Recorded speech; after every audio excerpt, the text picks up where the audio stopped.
고맙습니다. 10월의 마지막 주가 됐네요, 벌써. 도마가 지난주에 이렇게 말씀했습니다. 주여, 어디로 물러가시는지 알아본 것이 아닌데 어찌 그 길을 알아보는 것이 가능하겠습니까? 옆에 바짝 붙어서 배우고 있었던 제자들의 삶도 여전히 주님의 가시는 길이 어딘지 모릅니다. 그래서 예수께서 내가 길이요 진리요 생명이니 나로 인하지 않으면 아무도 아버지를 향하여 오지 못한다 라고 말씀했습니다. 길은 호도스라고 하는 길, 방법입니다. 로드가 아니라 웨이. 어떤 방법으로 가느냐. 그리고 중보자이신 예수 그리스도가 살려주는 영으로 이제 너희들의 인생을 살려낼 것이다 라고 말씀합니다. 그러면 내가 산다는 것은 뭐냐? 내 안에 무엇을 가지고 있다는 거죠. 그럼 내가 살아내려면 반드시 내 안에 아버지가 계셔야 된다는 것을 오늘 기억해 주시기를 바랍니다. 7절로 8절 너희가 나를 알았다면 내 아버지도 알았으리로다. 이제부터는 너희가 그를 알았고 또 보았느니라. 빌립이 가로되 주여 아버지를 우리에게 보여주옵소서. 그리하면 족하겠나이다 그랬어요. 나를 알았다면 나를 알았던 것이면 아버지도 알았던 것이다. 이 안다라고 하는 의미는 뭐냐? 알아차리는 겁니다. 인식하고 있는 거예요. 그동안 주님께서 가르쳐 주셨던 그 메시지가 이해되어진 겁니다. 그럼 이해되어지려면 어떻게 돼요? 그 하나의 메시지를 가지고 분석해내야 되는 거죠. 연구해야 되는 거죠. 그럼 내가 이해되어졌고 내가 안다라는 것은 뭐 하는 것이다? 말할 수 있는 것이다. 내가 알아야 이야기할 수 있죠. 내가 알아야 이해되어진 것을 다른 사람들에게 말해줄 수 있다는 겁니다. 알았다. 사도행전 17장 19절로 21절에 그를 붙들어 아레오바고로 가며 말하기를 내가 말하는 이 새로운 가르침이 무엇인지 우리가 알 수 있겠느냐. 내가 어떤 이상한 것을 우리 귀에 들려주니 그 무슨 뜻인지 알고자 하노라 하니 모든 아덴 사람과 거기서 나그네 된 외국인들이 가장 새로운 것을 말하고 듣는 것 이외에는 달리 시간을 쓰지 않음이더라. 그랬어요. 바울이 아덴에서 예수의 부활에 대하여 전도를 전하고 있습니다. 그럴 때 아덴에 있는 사람들, 아덴은 그리스도의 수도인 아테네입니다. 그래서 이 아테네를 아덴이라고 이렇게 표현을 하죠. 이 아덴이라고 하는 이 의미는 토착되어진 것, 토착인이라는 의미를 가지고 있어요. 뭔가 그러니까 골수 분자들이 거기에 있는 거예요. 뭔가 토착되어져 있는 아레오바고라고 하는 아레오바고로 가며 이렇게 얘기했는데 아레오바고라는 의미는 재판하는 곳이에요. 살인 사건을 주로 담당해서 재판을 하는 곳을 아레오바고라고 이야기를 합니다. 그래서 그 의미는 저주라는 의미를 가지고 있어요. 이 아덴에 있는 이 아테네에 있는 사람들이 종교심이 많았다 이렇게 얘기해요. 종교심이 강했습니다. 근데 바울이 그 아덴에 도착해서 이렇게 지나가다가 위를 쳐다보니까 우상이 세워져 있는데 신상이 세워져 있는데 그 신상을 받쳐놓은 그 밑에 지지대 밑에 뭐라고 써 있느냐면 알지 못하는 신.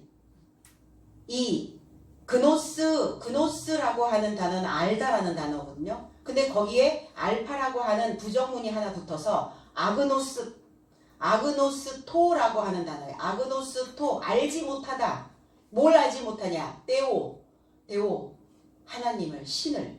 알지 못하는 신이라는 뜻이에요. 그 글귀가 거기에 써 있었거든요. 그러니까 바울은 생각을 한 거죠. 아, 이들이 종교심은 강한데, 종교심은 많은데, 알지 못하는 신을 지금 믿고 있구나. 그러면 내가 여기에서 뭘 해야 되는가? 알지 못하는 신을 아는 신으로 가르쳐야 되겠다라고 마음에 작심을 하고 그들에게 이제 설명을 하고자 합니다. 우리도 이 아덴에 있는 사람과 같지 아니한가? 아그노스토 데오라고 하는 알지 못하는 신을 우리는 믿고 있으면서 그 이름만 데오라고 하는 데오스라고 하는 하나님의 이름만을 알고 있는 거 아닌가? 그의 속성, 그분이 가지고 있는 색깔, 그분의 어떤 사상, 그분의 가르침, 그분의 어떤 뜻, 그분의 사역, 아무것도 알지 못하는 상태에서 이름만 알고 있다고 아는 것이 아니죠. 안다면 하나님에 대하여, 그 신에 대하여 지식적으로 논리적으로 명확하게 분석한 것을 말해줄 수 있어야 된다는 겁니다. 그래서 그 아덴에 있는 사람들이 바울이 지금 너의 새로운 가르침이 무엇이냐, 난 그것을 알고자 한다, 이렇게 얘기해요. 그러니까 새로운 신지식이 들어갈 때 어떤 한 사람들은 그 지식을 알고자, 배우고자, 깨우치고자 오는 사람이 있고, 신지식이 들어갔을 때 그것을 거부하고 방어하는 사람이 있더라 이거예요. 똑같은 유대인인데 한 무리들은 그거를 알고자 바울에게도 왔고, 또 어떤 유대인들은 그것을 왜 귀신의 가르침이다 하여서 그것을 방어하고 듣지 않으려고 하는 자들이 있더라 이거예요. 그래서 새롭게 설명된 교훈을 듣고자 그들은 어떻게 했느냐? 달리 시간을 쓰지 않음이더라. 다른 데 시간을 투자하지 않았다는 거예요. 하나님의 메시지를 듣고 한 주간 그 메시지가 어떤 내용인지, 그 말씀이 내 삶에, 내 생각에, 내 안에 적용할 수 있는지 없는지 이것들을 분석하느라고 다른 데 시간을 투자할 시간이 없었다는 거예요. 적어도 우리도 이 메시지를 듣고 이 시간들을 어떻게 내가 지금 할애하며 쓰고 있는가? 이 아덴에 있는 종교심이 많은 사람들처럼 과연 그 시간에 몰입하여 그 지식을, 새로운 지식을 알고자 하는 것인가? 우리는 지금 기노스코 테오라고 하는 알 수 있는 신을 믿으려면 새로운 교훈이 있어야 되고, 내가 알아차리려면, 알으려면, 이해되어지려면, 내가 다른 사람에게 말할 수 있으려면 몰입해서 지식을 탐구하고 가야 된다는 겁니다. 내 시간 다 쓰고 나머지 시간, 짜투리 시간 그거 갖고 부족하다는 거예요. 언어라는 것은 늘 내가 그것을 연구하고 탐구하고 탐색하지 않으면 금방 내 안에서 사라져버려요. 내가 금방 들을 때는 이해한 것 같으나 그 이해된 지식이 또 나에게 적용되어질 수 있도록 곱씹어내지 않으면 우리는 그 지식이 온데간데 없어진다는 겁니다. 오늘 예수께서 무엇 때문에 너희들이 알아야 하는지에 대한 설명을 하고 계세요. 너희가 나를 알았더라면 나의 아버지도 알았던 것이다. 그러면 하나님을 알았더라면 하나님을 알 것이고, 하나님을 안다는 것은 하나님을 본 것이다 라고 말씀하고 있는 거예요. 하나님을 보았다고 말합니다. 그래서 그리스도이신 중보자를 통해서 알아보고 알고 볼 수 있게 만드신다는 겁니다. 그럼 아버지가 누군가?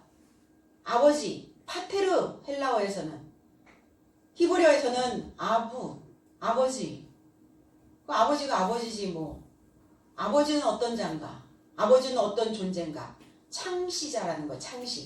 창조라는 겁니다. 무엇인가를 새롭게 만들어내 놓은 삶을 아버지라 이렇게 말합니다. 창조주 여호와를 아버지라고 말합니다. 그럼 어머니는 누구냐? 무엇인가가 창조가 되어지면 그 속에 무엇인가를 담아주는 것을 어머니라고 말하는 거예요. 그 하나님 여호와 아버지가 있으니까 또 뭐 어디에서는 어머니를 만들어야 된다고. 그런 쓸데없는 얘기 하지 말라고요. 성경에 그런 이야기 없습니다.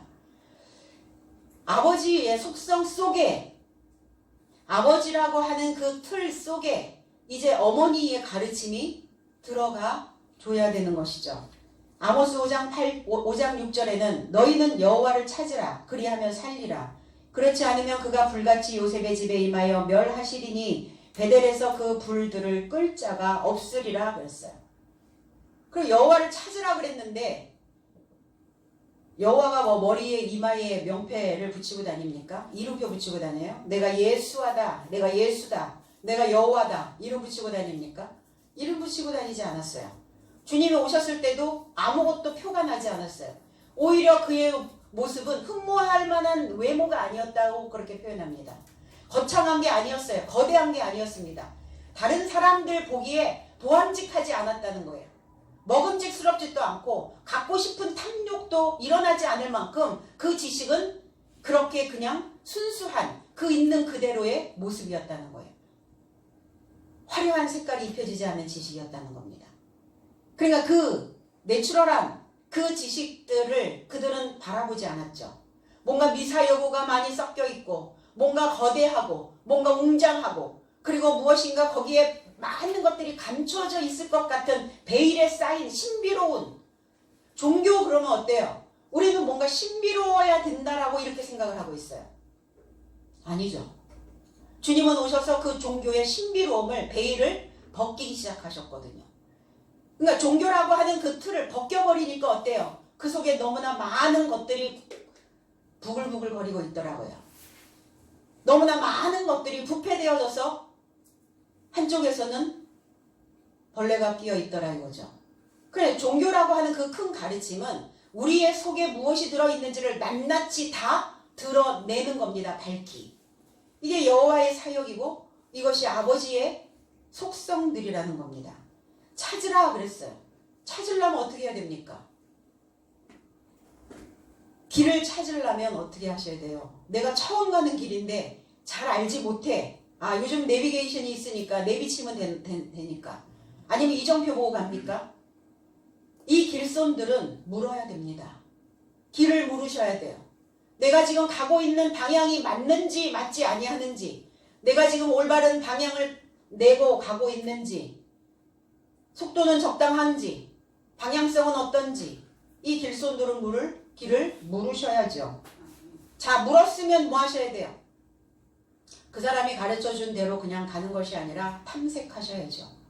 탐문하셔야 된다는 겁니다. 그리고 그 길이 옳은 길인지 옳지 않은지 조사하셔야죠. 그래서 이 찾으라라고 하는 히브리어에서 온 따라시라고 하는 이 단어는 머리에서 연마라는 단어예요. 이 머리를 연마해야 찾을 수 있다는 겁니다. 자, 어떤 것들이 들어오면 어때요? 그것들을 탐문하고 조사하고 묻고 해야 그 방향대로 그 길을 따라서 갈 수 있게 된다는 거예요. 찾아낼 수 있다는 거예요. 야, 내가 뭔가를 하고 싶은데 그거 어디 있는지 알아? 그럼 찾아봐. 그럼 어떻게 해야 돼요?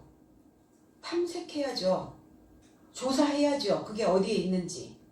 여호와를 찾으라 했으니까 여호와가 어디에 계시는지, 여호와는 어떤 형태로 있는지, 여호와는 어떤 모양인지 찾으셔야죠. 그래서 이 머리를 계속 쉬지 않고 연마하는 거예요. 그 머리를 쉬지 않고 연마하는 것을 우리는 반추한다라고 말합니다. 대색임질이에요. 머릿속에서 색임질하는 겁니다. 손은 입에서 씹어가지고 위가 4개니까 여기다 넣었다 저기도 넣었다 여기다 넣었다 계속 이걸 반추동물이라고 얘기해요. 그럼 하나님이 받으시는 동물은 반추하는 동물들이죠. 대색임질을 하지 않으면 안 돼요. 머리에서 연마해야 찾아진다고요. 그 뜻이었어? 씹다 보니까 그 말씀의 의미가 내게 이해되어지고 풀이가 되어지기 시작하는 거예요. 이 색임질은 들은 말씀을 뭐 하는 거예요? 들은 말씀을 밟고 다니는 겁니다. 밟고 또 밟고 계속 지나다니는 거예요. 그 한 지식을, 한 단어를 이해하기 위해서 가르치는 교사들은 어때요? 다시 듣고 와. 다시 듣고 와. 그 문장 해석이 안 됐어? 다시 들어. 다시. 그 문장의 구성이 어떤지, 문법은 어떤지, 그 법에 맞춰서 그 문장 구성들이, 해석들이 제대로 되었는지 다시 들어. 그 다시 듣는 게 뭐예요? 또 밟고 또 밟고 계속 그 한 문장을 지나다니는 거예요. 이거를 찾는다라고 말하는 겁니다. 이렇게 찾아보신 적 있으신가요? 여호와를 찾아야 너희들이 살리라 그러셨는데 그 여호와를 찾지 아니한 자들은 어때요? 요셉의 집에 그리스도 예수가 나타나셨을 때 그들은 주님에게는 관심이 없었어요. 메시아가 오셨대. 아기 예수가 탄생하셨대. 어디야 어디? 헤롯은 그 아기 예수가 어디에서 탄생했는지 동방박사들에게 알려달라고 말합니다. 경배하려 함이 아니죠. 그래서 2살 이하의 남아들은 다 죽여라. 이렇게 명령을 한 거죠. 왜? 기름 부은 그 지식이, 신지식이 들어오면 그동안 그동안 가지고 있었던 이 종교심들이 무너져 버릴 거거든요. 기득권자들의 어떤 종교심들이 다시 새롭게 변모해야 되는 상황이 일어나니까 그게 싫었던 거예요. 그냥 그대로 가고 싶었던 그런 거였죠. 여호와 아버지를 안다는 것은, 아버지를 본다는 것은 무엇이냐? 이 창조의 7날을 아는 겁니다. 너희가 아버지를 알았더라면, 너희가 나를 알았더라면 아버지를 알았을 것이고, 알았더라면 알 것이고, 알고 있다면 본 것이다. 그럼 아버지를 어떻게 아냐? 7째 날을 아는 겁니다. 아버지를 어떻게 알 것이냐? 7째 날의 비밀을 여는 겁니다. 아버지를 어떻게 볼 것이냐? 7째 날의 지식으로 보는 겁니다. 그러니까 뭐 내가 기도했더니 하나님을 봤네, 뭐 어떻게 아버지를 만났네. 만나셨나요? 하나님을 뭐 어디서 만났네, 어느 산에서 만났네. 그건 자기 느낌이죠. 그거는 다른 사람들한테 말해줄 수 있는 지식이 아니다라는 겁니다. 그건 자기만의 느낌인 것이지. 자기만의 느끼고 있는 그 느낌들을 다른 사람들에게 공적으로 이거를 이야기해 줄 수가 없잖아요. 그래서 우리의 육안으로 보이는 게 아니라는 거예요, 아버지는. 그래서 지금부터 아버지를 연결된 소식으로 알고 7날의 비밀로 알고 그 비밀이 열리고 깨달아졌다면 아버지를 볼 것이다.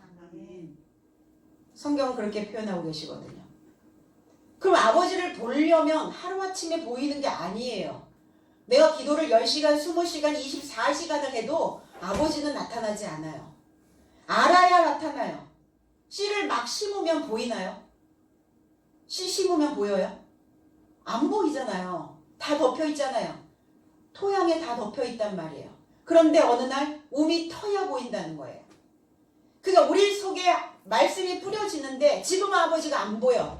빌립 속에서도 아버지가 안 보여. 제자들 속에서도 아버지가 안 보여. 그런데 아버지는 그 자리에 계시고 나는 아버지를 향하여 계속 자라는 거예요. 어느 날 같이 이게 딱 자라면 그때 움이 딱 돋아요. 씨앗이 움이 딱 돋아. 지식이 그만큼 분량이 채워지면 그때 돋아나는 거예요. 7째 날에 지식이 내 안에 지금 쌓이고 있는지 알고 있는지 보고 있는지 몰라요, 아직은.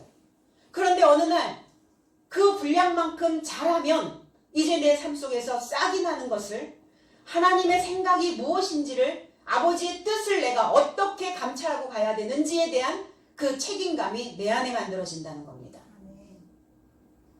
그래서 시간을 다른 데 허비하지 않아요. 다른 데 허비할 시간이 어디 있습니까? 여호와를 찾아야만 살 수 있다는데. 그래서 여호와를 찾지 못하면 내 속에서 불이 질러져요. 내 속에 불이 던져집니다. 요셉의 불을 끌 자가 없으리로다. 그러니까 말씀으로 늘 내가 그 일정한 온도를 유지하고 가야 되는데 그 온도를 하지 않고 시간을 자꾸 다른 데 허비하고 그러면 불이 던져진다니까요. 불이 던져질 때 얼른 깨달으시기 바랍니다. 그래서 내가 완성되어지면 나의 삶에서 하나님의 모습이 보이는 거예요. 하나님을 향하여 가는 것이, 그것이 곧 믿음이라는 겁니다. 내 안에 하나님이 계시는지, 아버지가 계시는지 계시지 아니하는지 지금은 보이지 않아. 그러나 내가 지금 이 지식을 듣고 배우고 가르침을 받고 있는, 그리고 내가 되새김질을 통해서 여호와를 찾아가고 있는 상황이기 때문에 그거를 믿어야 된다는 거예요. 그 상태를 믿어줘야 된다는 겁니다. 아이들이 글을 배울 때 어때요? 처음부터 보인다고 하나요? 아니에요. 어느 날 아이들이 보인다 이렇게 얘기해요. 어떤 언어를 배울 때도 처음부터 보이나요? 안 보여요. 그런데 어느 시점이 딱 되면 보인다 이렇게 얘기해요. 보여져. 글이 보여져. 그 문장이 보여져. 보여진다는 건 뭐예요? 이해되어진다는 겁니다. 알아차렸다는 거예요. 교회만 다니면 하나님이 보입니까? 기도 많이 하면 하나님 보여요? 배워야 보여요. 지식이 들어가야, 신지식이 들어가야 성경 전체가 다 비유로 되어져 있는데 일곱째 날에 이 비밀이 열려야 보입니다. 그래서 배워서 하나님께 나는 점점 근접해 가는 겁니다. 빌립이 이렇게 말합니다. 주여 내 삶에게 보여주세요. 그러면 내 삶으로 만족하겠습니다. 보여주세요. 빌립이 보여주세요라고 하는 이 단어와 예수께서 하나님을 볼 것이다. 네가 나를 알았더라면 아버지를 알 것이고 그리고 알고 있다면 볼 것이다. 이 단어가 다른 단어예요. 그리스도 예수께서 보았다라고 하는 이 단어는 호라오라는 단어예요. 환상이에요. 내 내면에서 보이는 것입니다. 그런데 빌립이 지금 보여주세요라고 하는 이 단어는 데이크니오라고 하는 헬라어에서 온 단어는 몸을 보여달라는 거예요. 겉을 보여달라는 거예요. 형체를 보여달라는 거예요. 겉에 드러난 어떤 것을 보여달라고 지금 요구하고 있는 겁니다. 하나님 영이신데 하나님은 영이신데 어떻게 몸으로 나타나시냐고요. 그 영이 저와 여러분들 속에 그 영이 그리스도 예수 안에서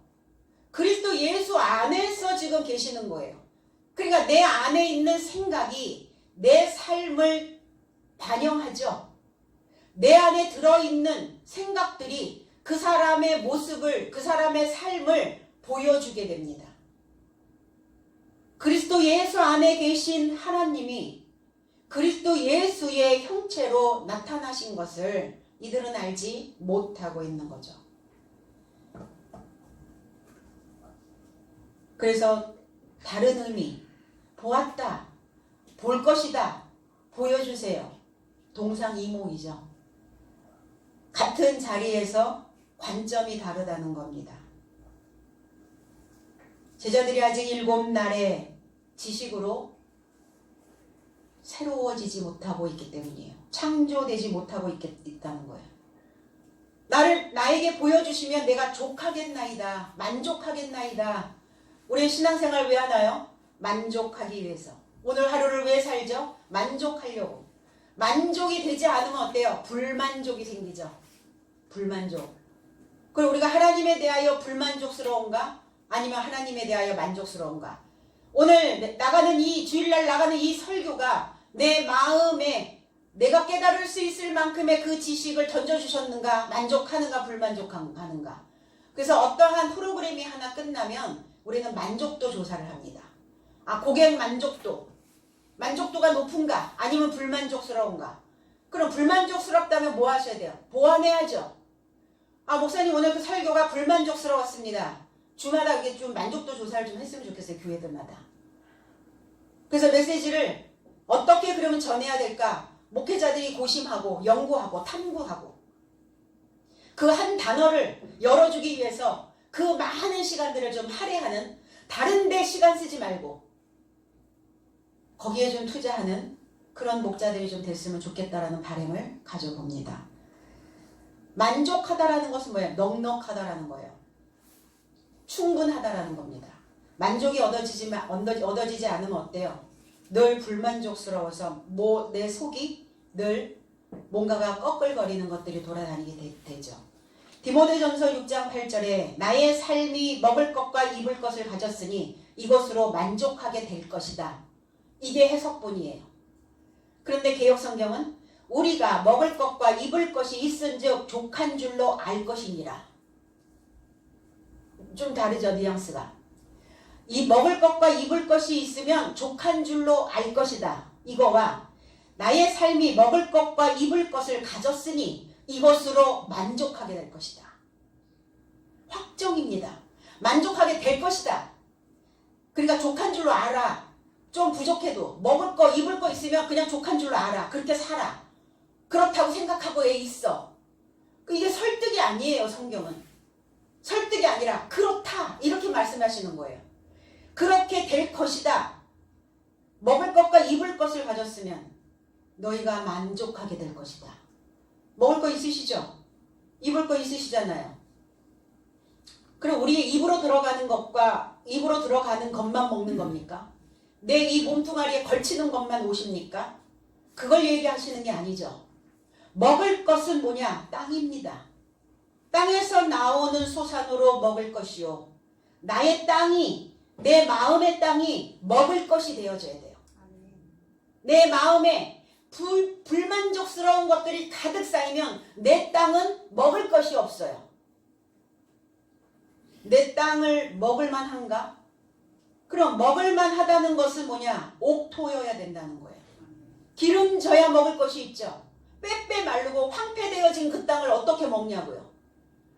그 땅을 먹을 수 있는 땅으로 그리스도 예수께서 새로운 지식으로 새로운 버전으로 우리를 변화시켜 주셨다는 겁니다. 그럼 무엇을 입어야 되는가? 하늘의 위상을 입어야 됩니다. 위상이 뭐예요? 높이 있는 곳, 높이 세워져 있는 것. 하늘의 위상을 또 주님께서 입혀주셔서 우리를 위쪽의 위치에 있을 수 있게 우리를 그 수렁에서 건져내셨다는 겁니다. 위상이 되려면 위쪽에, 높은 쪽에 위치하려면 건져져야 돼요. 그 수렁에 빠져 있어서는 높은 쪽에 그 위치에 있을 수가 없어요. 그러면 그 위쪽의 위치에는 어디 누가 계십니까? 하나님이 계시잖아요. 아버지가 계시잖아요. 그러니까 내가 건짐을 받아야 나도 그 위쪽에 위치할 수 있다는 겁니다. 그래서 같아지는 거예요. 동일해지는 거예요. 어제나 오늘이나 동일하신 그 지식이 동일하시단 말이에요. 이런 삶으로 만족하게 될 것이다. 너의 땅들은, 너희의 마음의 땅들은 옥토밭으로 먹을 것이 있고 너희들의 입을 것은 하늘의 위상으로 위쪽에 위치하여져 있는 그 삶으로 입힐 것이고 이런 삶으로 너희들이 만족하게 될 것이다. 만족하게 되려고 이 자리에 있으시는 거 맞죠? 네. 나는 과연 무엇으로 인하여 만족을 얻으려고 하는가? 뭘 자꾸 내가 내 삶에 만족을 얻으려고 시간을 어디다가 지금 쓰고 있단 말인가? 생각해 보셔야 되는 겁니다. 9절로 10절 예수께서 가라사대 빌립아 내가 이렇게 오래 너희와 함께 있으되 내가 나를 알지 못하느냐? 나를 본 자는 아버지를 보았거늘 어찌하여 아버지를 보이라 하느냐? 나는 아버지 안에 있고 아버지는 내 안에 계신 것을 내가 믿지 아니하느냐? 내가 너에게 이르는 말이 스스로 하는 것이 아니라 아버지께서 내 안에 계셔 그의 일을 하시는 것이라 그랬어요. 빌립에게 말씀하시죠. 빌립아, 네가 나와 오랫동안 오래라고 하는 이 오래 너희와 함께 있었으니 오래 얼만큼 오래 있었어요? 주님이 3년 반 공생했는데 지금 반도 안 가는데 지금 뭐 1년 반? 1년 2년? 그게 오래예요. 이 오래라고 하는 이게 수많은 기간을 내가 너의 삶과 결합하여 있었는데 함께가 아니라 결합하여 있었는데 네가 나를 알아본 것이 아니더냐? 네가 나를 모르냐 지금? 네가 나를 지금 아직도 알아보지 못하고 있느냐? 나를 본 자는 아버지를 본 것이다. 그런데 어찌 너는 아버지를 너의 삶에게 지금 보여주라고 말하고 있느냐? 아버지를 보여주세요 이렇게 얘기하는 거예요. 그러니까 주님은 어처구니 없는 거죠. 네가 지금 나하고 수많은 기간을 이렇게 왔는데 아버지를 어떻게 네가 나를 지금 아직도 모르고 있느냐? 이렇게 얘기하는 거예요. 네가 그동안 배웠던 지식은 다 어디로 갔단 말이냐? 네가 그동안 열심히 말 타기를 좋아하는 자, 말하기를 좋아하는 자, 말 달리는 말. 그러니까 말 타기를 좋아한다는 건 소식을 전하는 길을 좋아하는 거예요. 소식통이란 말이에요. 소식통. 정보통이에요. 그래, 그렇게 말하는 걸 좋아하는 네가 나를 몰라?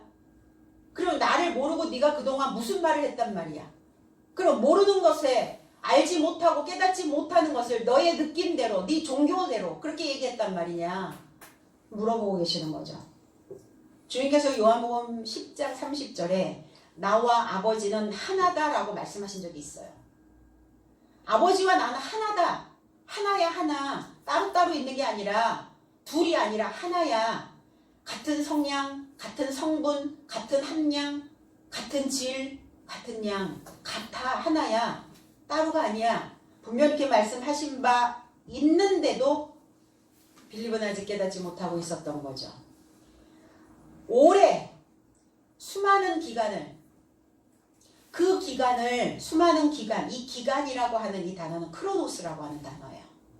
크로노스라고 하는 이 기간은 어디서부터 어디까지, 그러니까 엄마의 뱃속에서부터 태어날 때까지 10개월 기간, 이걸 크로노스라고 얘기해요. 오늘 24시간, 이걸 크로노스라고 말합니다.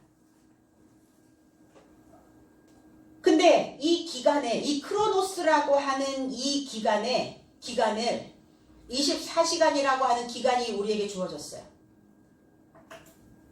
우리가 무엇인가를 해야 되는 그 기간이 우리에게 주어졌어요. 근데 이 크로노스라고 하는 이 기간은 그냥 지나가는 기간이 아니에요. 무엇인가 내 안에 반드시 이 기간에 해야 할 일이 담겨져 있어야 된다는 거예요. 내가 그동안 해왔던 일들이 담겨져 있어야 돼요. 그걸 크로노스라고 말합니다. 공사 기간, 기초 공사를 만드는 기간이에요. 기초 공사가 끝나면 이제 건물을 세워가는 기간이에요. 이게 다 크로노스입니다.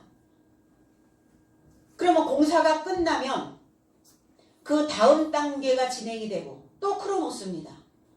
또 1층이 만들어지면 또 2층으로 가는 크로노스가 또 있어야 되고요. 그래서 계속 이 기간이 연장되어지는 거예요. 한번 딱 주어지고 그걸로 끝, 이게 아니라 그 기간이 계속 연장. 근데 그 기간 속에, 그 크로노스라고 하는 이 기간 속에 각자 개인의 삶이 있죠. 그걸 크로노스라고 하지 않고 카이로스라고 얘기해요.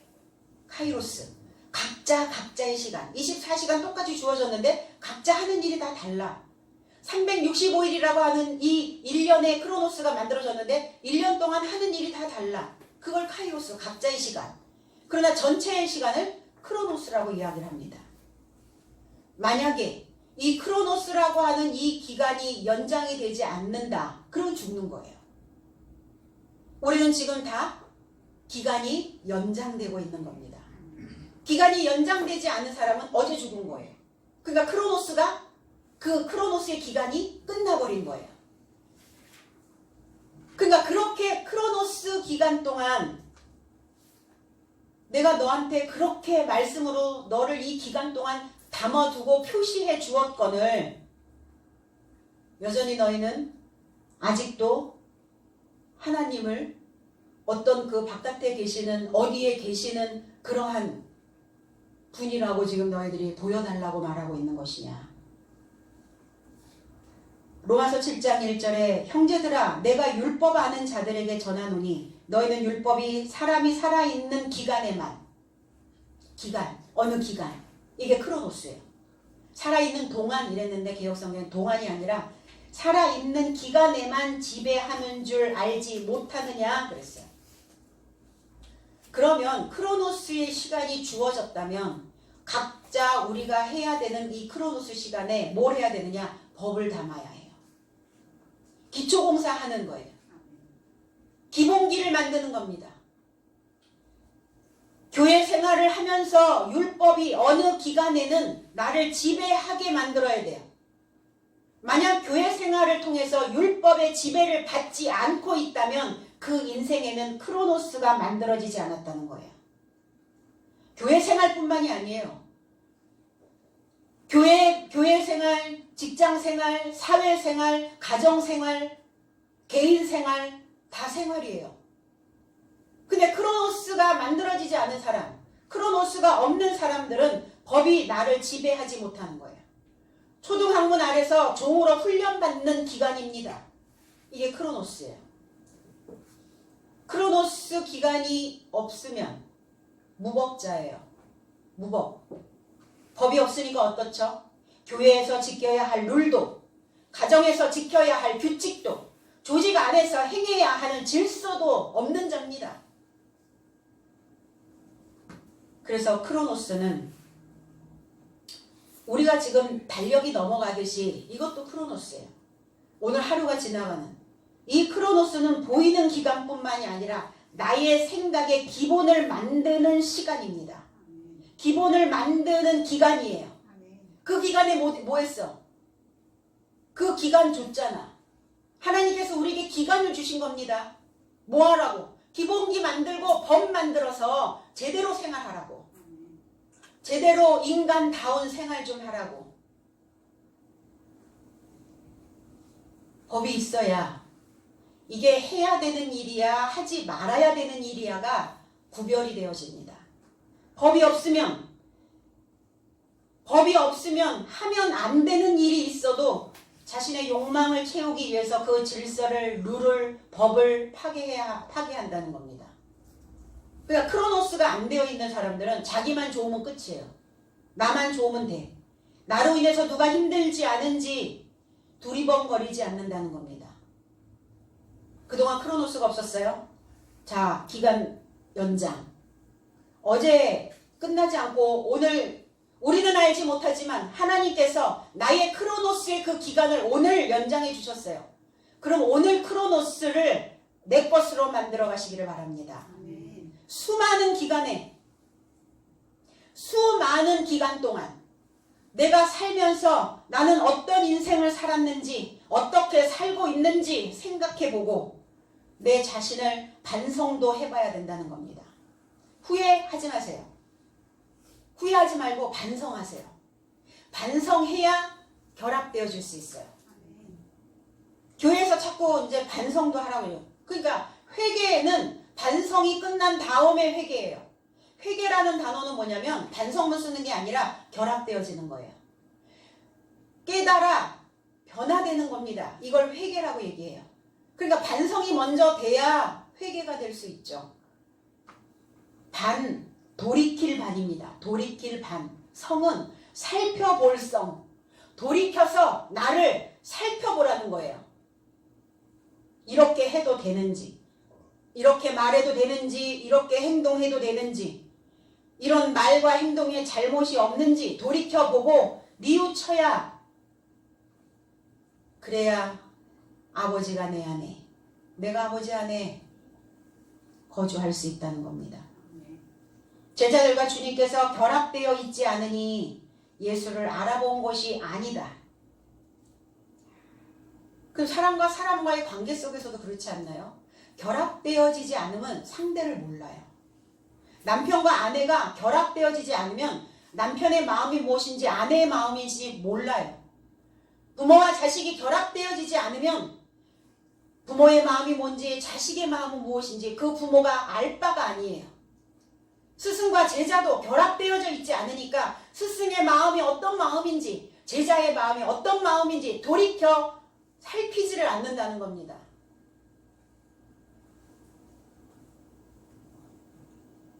그래서 살펴야 해요.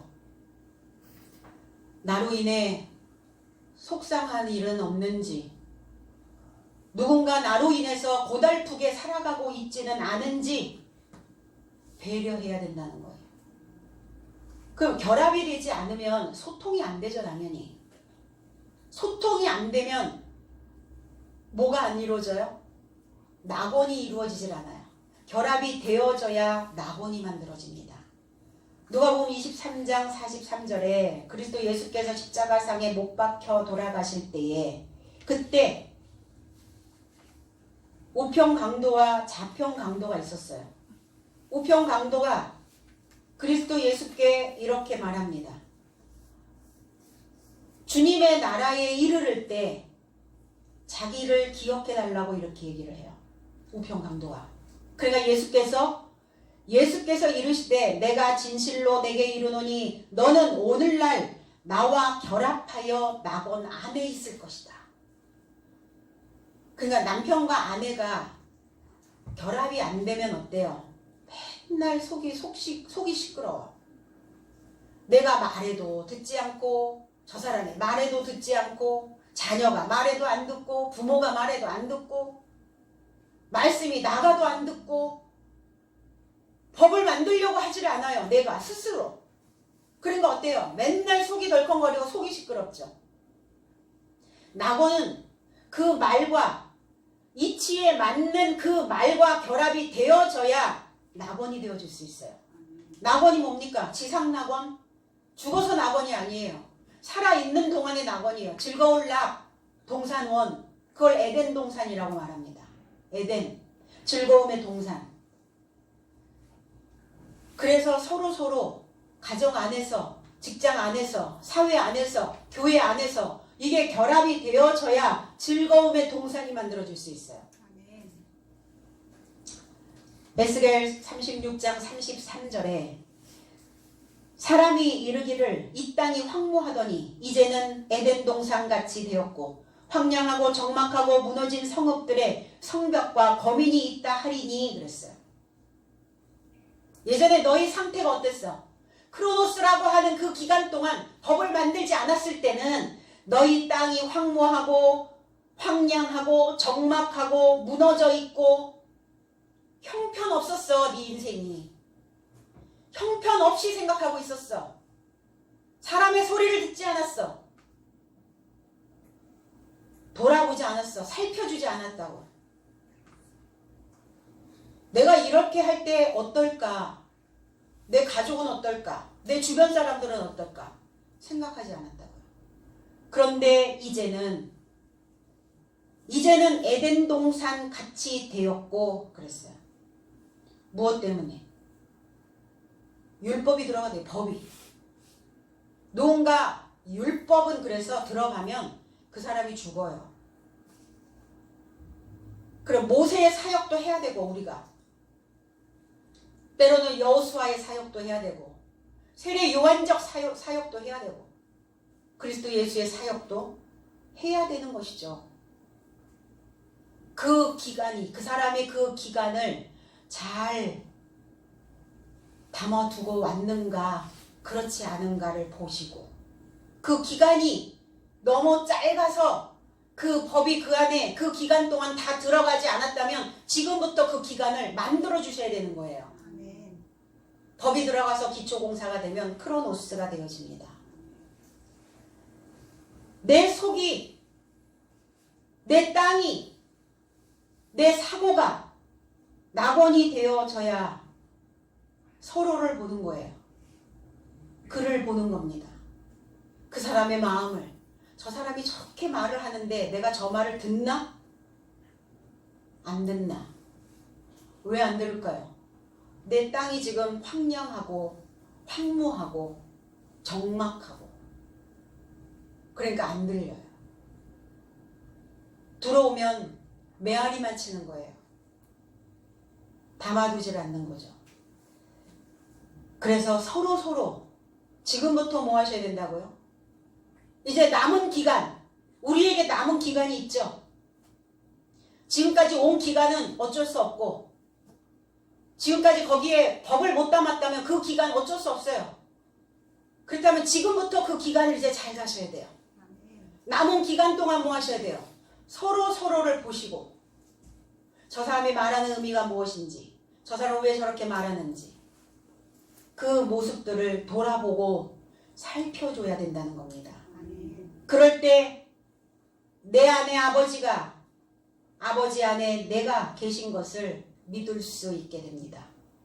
나는 아버지 안에 있고 아버지는 내 안에 계신 것을 믿지 못하느냐?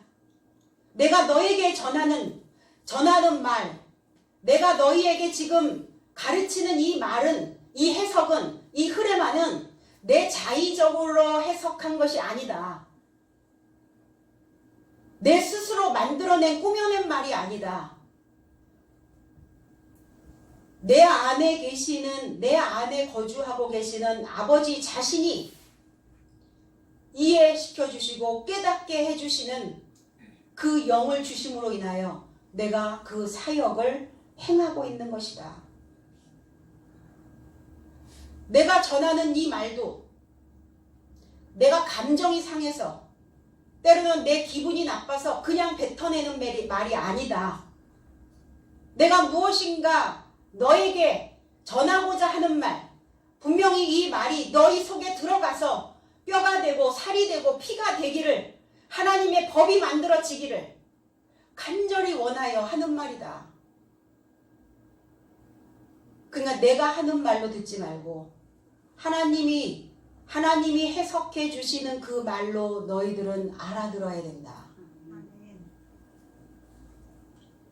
내 안에 아버지가 내 안에 무엇이 있는가 인지하고 계시는가요? 내 안에 어떤 것이, 어떠한 사상이 들어있길래 그렇게 사람들의 소리를 담아두지 않는가? 왜 나는 내 소리만 듣는가? 왜 나는 법이 없는가? 왜 이렇게 무법자인가? 오늘 내 안에 무엇이 거주하는지, 아버지가 거주하지 않으면 사단이 거주하겠죠. 아버지의 집이 되지 않으면 귀신의 처소가 되어진다는 겁니다. 그래서 구약은 하늘이 둘이었어요. 아버지가 둘이었어요. 어떤 아버지를 섬길 것인가 구약적 사고에서는 잘 몰랐어요. 그러니까 그리스도 예수가 오셔서 내게 던지는 그 흐레마에 그 해석된 말씀을 듣다 보니까 이제 진짜 아버지가 찾아진 거예요. 우리는 아버지, 그러면 자녀들이 나를 어떻게 기억해 줄까 생각해 보신 적 있으세요? 나는 아버지로서 내 자녀가 나를 어떻게 기억해 줬으면 좋겠습니까? 그러면 그렇게 기억해 줬으면 좋겠다라고 하는 그 생각으로 남은 기간을 채워가셔야 된다는 겁니다. 아무렇게나 봐줘도 상관없나요? 7남매의 아버지가 계세요. 병들었어요. 인지도 없어요. 자, 요양병원에 들어가셨습니다. 항생제가 더 이상 몸에 듣지 않는데요. 병원에서 모셔가라고 그래요. 어떤 자녀도 모시려고 하지 않아요. 형편이 안 되고 환경이 안 되고 다 있겠죠. 그 부인도 안 모신대요. 어디로 갑니까? 살아있는데 땅속으로 가요? 어떤 아버지였길래 모든 가족에게 다 그렇게 배척당할까? 그 아버지가 젊어서 술에, 노름에 그 생활이 건강하지 못했어요. 맨날 술 먹고 헛고버라진 소리하고, 그 엄마는 죽어라고 일하고 신랑의 공부시키느라 등골이 휘고, 그러니까 그 부인도 징그러운 거예요. 싫은 거야. 내가 왜? 나이 먹어서 나도 힘들어. 나도 몸 아파. 왜 또 떠맡아야 돼? 결국 갈 곳이 어딥니까? 이제 약물 치료도 없는 호스피스 병원으로 가야 되는 거죠.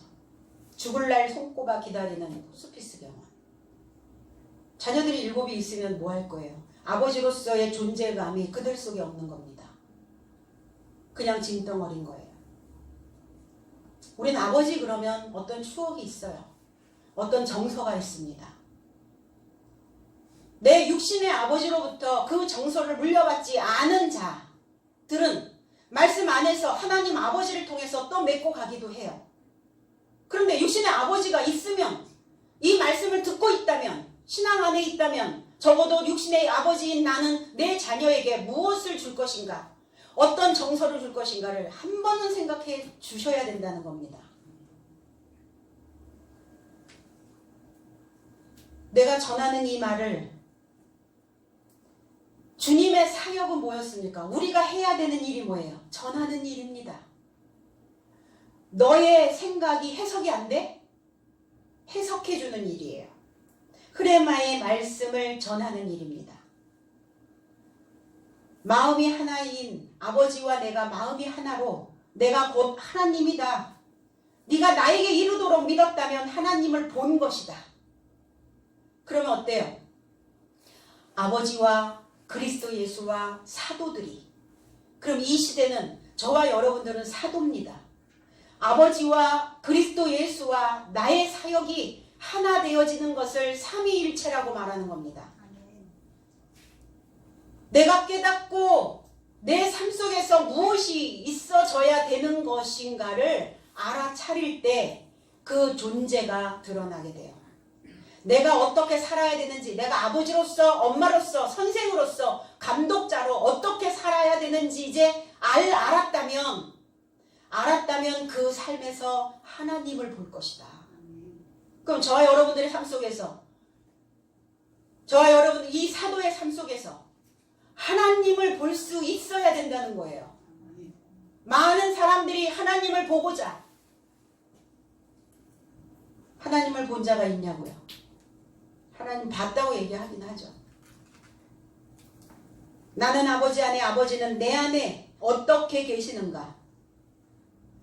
생각으로 있는 겁니다. 생각. 아버지가 내 안에 어떤 정서로 있는가? 아버지 생각하면 징그러워. 아버지 생각하면 포근해. 아버지 생각하면 눈물이 나. 그 아버지가 나한테 해줬던 그 격려의 메시지, 아버지가 나를 인정해줬던 메시지, 아버지가 가족들을 살피고 늘 배려해줬던 그 아버지의 그 모습 있어야죠. 돈 물려주려고 하시지 말고 이런 아름다운 건강한 정서 유산으로 물려주시기 바랍니다. 아멘. 이런 통하는 생각으로 내 안에 거주하고 계시는 거예요. 그래서 통하지 않으면 어때요? 아버지와 내가 통하지 않으면 원수 되는 거예요. 원수. 생각해 보세요. 내 안에 누가 있나? 내 안에 너 있나? 내 안에 나만 있나? 내 안에 내 배만 있나? 내 안에 뭐가 있을까요? 자기 배만 채우며 끝나는 인생인가? 내 안에 무엇이 있는지 살펴보셔야 된다고요. 오늘 이 말씀이 여러분들에게 내시경으로 투사되어지기를 원합니다. 살펴보시라고요. 내 안에 들어있는 대로 행동하잖아요. 그래서 내 안에 들어있는 대로 말하고 내 안에 들어있는 대로. 그럼 오늘 내 안에 뭐가 있어야 되겠어요? 누가 있어야 되겠습니까? 이 해설된 말씀이 내 안에 있어야 된다는 거예요. 그래야 해석된 말씀을 전하는 이 일을, 이 사역을 할 수 있게 되어진다는 겁니다. 계시록 1장 8절에 주 하나님이 이르시되 나는 알파와 오메가라. 이제도 있고 전에도 있었고 장차 올 자요 전능한 자라 하시더라. 이제도 있고 전에도 있고 장차 올 자. 이해됩니까? 이해 안 되죠? 그리고 우리가 하는 사역이 어떤 사역이어야 돼요? 해설해줘야 되는 사역이잖아요. 자, 사역합니다. 나는 알파와 오메가요. 시작과 완성이다. 그는 현존하시고, 이제도 있었고가 아니라 그는 현존하시고, 그리고 전에도 있었고가 아니라 그는 미완료로 계시고, 그리고 장차 올 자요. 그는 오고 계신 전능한 분이시다. 이렇게 해석해야 돼요. 이게 해설이에요. 알파와 오메가, 시작과 나중, 처음과 끝. 주님이 처음이고 나중입니까? 그 알파와 오메가는 저와 여러분들이에요. 주님은 시작도 없고 끝도 없고 아비도 없고 어미도 없고, 말씀은 그렇게 되어 있잖아요. 근데 나는 내 안에 알파와 오메가예요. 그러니까 내가 할 수 있는 말을, 내가 해야 되는 말을 주님이 대변해 주시는 거예요. 너는 알파야, 오메가야. 너는 시작이요, 완성이야. 완성해야 된다고요. 아니, 주님이 다 완성됐는데 뭘 완성해야 된다고 말씀하십니까? 주님은 이미 다 완성되신 분인데 나는 시작해서 완성돼야 돼. 주님이 이렇게 말씀하십니까? 우리잖아요, 우리. 저와 여러분들이. 미완료로 시작해서 완성돼야 전능한 분이 내 안에 계실 수 있다고요. 그는 오고 계신 분이라고요. 어디서 오십니까? 어디서 오고 계셔요? 아직 안 오셨어요? 재림 예수? 계시록에는 그는 오고 계시다고 말씀하시잖아요. 무엇으로 오고 계시는 거예요? 지식으로 오고 계시는 거예요. 어떤 지식으로? 높은 지식에서 나에게 오고 계신 분이라고요. 이렇게 해석해야 문장이 완성되는데 이제도 있고 전에도 있고 장차 오고 이해가 안 되잖아요. 현존하시고 미완료로 계시고 장차 오고 그는 오고 계신 전능하신 분이시라고요. 나에게 오고 계시는. 그래서 성경에 있는 이 단어를 해석해 주지 않으면 해설하지 않으니까 내 삶에는 오시지 않는 거예요. 내 삶이 그냥 미완료로 있는 거예요. 오메가가 되어야 되는데 완성이 되어져야 되는데 완성되지 않는 거예요. 그러니까 주님은 알았더라면 알고 있다면 본 것이다. 알고 믿어야 그래야 내 안에 계신다고요. 알지 못하니까 하나님이 내 안에 계시는지 계시지 않는지 분별을 못하는 거예요. 이게 내 생각인지 하나님의 생각인지 분별도 안 돼요. 자기 생각해놓고 그게 하나님의 생각이래. 그 하나님의 생각이다라는 근거가 어디에 있어야 돼요? 말씀에 있어야 해요. 말씀 안에서 찾으셔야 됩니다. 11절 내가 아버지 안에 있고 아버지께서 내 안에 계심을 믿으라. 그렇지 못하겠거든 행하는 그 일을 인하여 나를 믿으라 그랬어요. 행하는 일, 행하는 사역을 보고 내가 지금 이 성경을 제대로 지금 해석해 주고 있는지 해석해 주지 않고 있는지 그 사역을 보고 나를 믿어라. 그 목자 안에 그 지도자 안에 하나님이 계시는지 계시지 아니하시는지 설교를 통해서 확인하라는 거예요. 확인해 보라는 겁니다. 아버지와 아들과 사도인 내 삶이 결합되어지는 것입니다. 요한일서 1장 3절에 우리가 보고 들은 바를 너희에게도 전함은 너희로 우리와 사귐이 있게 하려 함이니 우리의 사귐은 아버지와 그 아들 예수 그리스도와 더불어 누림이라 그랬어요. 더불어가 아니에요. 내 삶이 보아왔고 들어왔던 바 내 삶에게 알리리니 너의 삶도 나의 삶과 결합되어 교제를 갖고자 함이요. 우리 교제는 아버지와 결합되고 그의 아들 그리스도 예수도 결합함이다. 이게 제 해석이에요.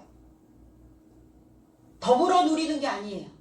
결합함이라. 결합되어져야 된다고요. 아버지와 그리스도와 내 삶이 결합되어 사역하는 거예요. 이걸 사역이라고 말하는 겁니다. 아버지와 그리스도와 나의 삶이 결합되어졌으니 훨씬 더 사역하기가 수월하지 않나요? 이 말씀이 우리에게 해석되어진 말씀이 있으니까 훨씬 일하기가 용이하다는 거예요. 예전에 그 2000년 전에 있었던 사도들보다 그 제자들보다 전하기가 훨씬 더 전파력이 훨씬 더 강하다는 거예요. 그때는 둘이었죠. 그런데 지금 셋이잖아요. 근데 거기 계셔야죠. 내 생각 속에 계셔야죠. 내 마음 안에 계셔야죠. 그러니까 내 마음 안에 계시다라는 것을 네가 인지하느냐. 내 안에 하나님이 그 거대하신 위대하신 분이 계시다라는 것을 인지하면 우리가 어떻게 함부로 말하고 어떻게 함부로 행동하고 어떻게 내 배만 위에서 살겠냐고요. 인간이라면 사람이라면 사람의 탈을 썼다면 우리 그런 얘기 많이 하잖아요. 그래서 좀 오늘 여러분들의 오늘 이 24시간의 크로노스 안에 제발 기초공사 끝내시기 바랍니다. 아멘. 맨날 공사 중이면 불편하잖아요. 불편을 드려 죄송합니다. 맨날 펜발 걸고 다닐 수 없잖아요, 인생이. 그러니까 불편하다고 말하면 얼른 그 불편함을 불편하지 않도록 좀 단도리를 하셔야죠. 불편하다고 계속 말하는데 난 공사 중이니까 상관없어 이렇게 말합니까? 그래서는 안 된다는 거예요. 우리의 사역은, 우리의 행함은 이 성경을 풀어서 전하는 일입니다. 하나님의 교훈이 내 안에서 나를 가르치면 내 안에 아버지께서 계심이 인정되어지는 거예요. 그렇구나. 하나님이 그 안에 계시는지 계시지 아니하는지 그 사람의 말하는 거를, 언어의 수준을, 행동하는 거를 보면 알겠지. 그러니까 내가 나를 가르쳐야 교회 다니는 사람으로서 내 삶 속에서 하나님을 볼 수 있다는 겁니다. 자신도 가르치지 못하는 부모, 존경하겠는가? 자녀에게 존경받을 수 있나? 자신의 욕망도 제어하지 못하는 선생, 제자가 우러러 볼 수 있겠는가? 내 속에서 나는 어떤 마음으로 나 자신을 지금 바라볼까? 타인의 시선도 중요하지만 내가 나를 어떻게 보고 있는지도 가장 중요합니다. 존중받고 싶잖아요. 응? 이 세상에 태어나서 이제 옷 한 벌 건져서 갈 건데 사는 동안 무시당하면서 살고 싶지는 않을 거 아니에요. 어떤 사람도. 그러면 무시받을지 아니면 존경받을지의 선택은 스스로 하는 겁니다. 스스로 내 자신을 바라보는 겁니다. 내 모습을 인지하는 거예요. 다 존경받고 인정받고 사랑받고자 태어난 사람들입니다. 하나님도 그렇게 하고 싶으실 거예요. 그런데 가르치는 기간 동안은 호된 어떠한 법이, 강력한 어떤 메시지가 사실은 내 속에 들어가 줘야 되기 때문에 주님은 그렇게 그냥 강한 어투로, 강한 메시지로, 강한 색깔로 우리의 가슴의 못을 박아주시는 겁니다. 오늘 지금 이 말씀과 여러분들이 결합되어진다면 그때부터 파라다이스예요. 그때부터 에덴 동산입니다. 오늘 에덴 동산으로 다 이사하시기를 바랍니다. 그래서 아버지와 자녀가, 스승과 제자가, 성도와 목자가 이렇게 결합되어져서 교회 생활이, 사회 생활이, 직장 생활이, 또 우리 가정 생활이 이렇게 에덴 동산으로 만들어지는 그 기간이 채워지시기를 주님의 이름으로 축복합니다. 기도하겠습니다.